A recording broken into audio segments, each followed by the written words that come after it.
સંજેલી તાલુકાના ચમારિયા ગામે વાવાઝોડાથી મોટું વૃક્ષ ધરાશાયી, માર્ગ બંધ થતા વાહન ચાલકો અને ગ્રામજનો મુશ્કેલીમાં।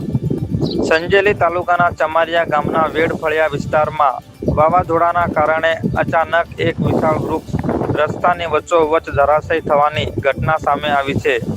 વૃક્ષ પડી જવાને કારણે મુખ્ય માર્ગ સંપૂર્ણપણે બ્લોક થઈ ગયો છે અને વાહન વ્યવહાર ખોરવાઈ ગયો છે। રસ્તો બંધ થઈ જતા આ માર્ગ પરથી પસાર થતા વાહન ચાલકોને ભારે હાલાકીનો સામનો કરી રહ્યા છે અને વાહનોની અવરજવર થંભી ગઈ છે।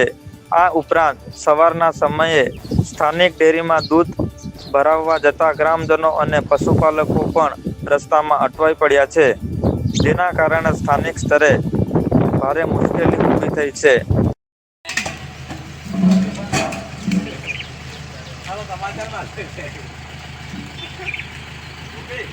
तकलीफ पड़ी है ना